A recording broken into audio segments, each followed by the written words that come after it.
আসসালামু আলাইকুম dear viewers, সবাইকে ইংলিশ মার্টের নতুন একটি ভিডিওতে স্বাগত জানাচ্ছি। আপনারা জানেন এনটিআরসি এর 18তম শিক্ষক নিবন্ধনের কলেজ পর্যায়ের ইংরেজি বিষয়ের ভাইবা চলমান আছে। আজ আমরা ইংরেজি বিষয়ের ভাইবার একজন প্রার্থীর বাস্তব অভিজ্ঞতা আপনাদের সাথে শেয়ার করব। So let's get started.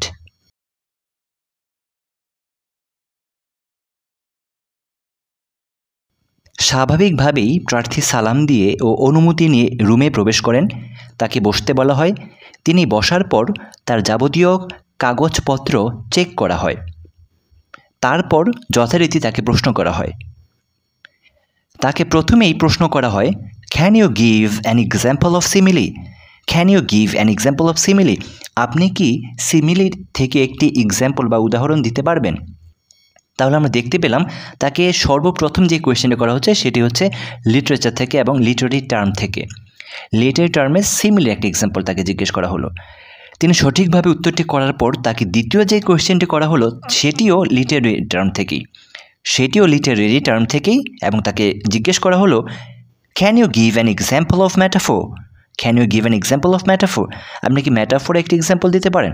আমরা জানি সিমিলি এবং ম্যাটাফোরের সংজ্ঞা প্রায় কাছাকাছি, তবে একটি হচ্ছে দৃশ্যমান তুলনা, আরেকটি হচ্ছে অদৃশ্য বা অপ্রকাশ্য তুলনা। তো যাই হোক, প্রার্থী এবারও ম্যাটাফোরে এক্সাম্পল সঠিকভাবে দিতে পেরেছেন। তারপর প্রার্থীকে জিজ্ঞেস করা হয়, হোয়াট ইজ এলিগরি? আবারও literary term, what is allegory? প্রার্থী ইংরেজিতে এলিগরির সংজ্ঞা দিলেন। দেওয়ার পর তাকে আরেকটি কোয়েশ্চেন করা হয়।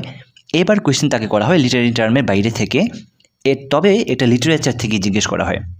তাকে জিজ্ঞেস করা হয়, can you say something about the play Oedipus?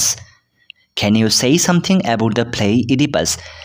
সফোক্লিসের ইডিপাস নাটক সম্পর্কে তাকে জিজ্ঞেস করা হয় কিছু বলার জন্য। এই সম্পর্কে প্রার্থী ইডিপাস নাটক সম্পর্কে কিছু বলেন। কিং ইডিপাস নাটক যেটা আছে, যে প্লেটা আছে, ট্র্যাজেডিটা, সেই ট্র্যাজেডি সম্পর্কে প্রার্থী কিছু বলেন। তারপর তাকে থামিয়ে দেওয়া হয় এবং তাকে ধন্যবাদ দেওয়া হয়। ধন্যবাদ দিয়ে তার ভাইভা ওইখানে শেষ করা হয়। তো আমরা দেখতে পেলাম এখানে প্রার্থীকে লিটারি টার্ম এবং লিটারেচার থেকে কোয়েশ্চেন করা হয়েছে, কিন্তু কোনো গ্রামার থেকে কোয়েশ্চেন করা হয়নি। স্বাভাবিকভাবেই কলেজ পর্যায়ে গ্রামার থেকে কোয়েশ্চেন খুব একটা করা হয় না। খুব কম সংখ্যক প্রার্থীকে গ্রামার থেকে কোয়েশ্চেন করা হয়। সো আপনারা যারা প্রস্তুতি নিচ্ছেন তারা লিটারেচার অংশ থেকে ভালো করে প্রস্তুতি নিন। আজকে এ পর্যন্তই। ইনশাল্লাহ সামনে নতুন কোনো ভিডিও নিয়ে আবার হাজির হব। টিল দেন, আল্লাহ হাফেজ।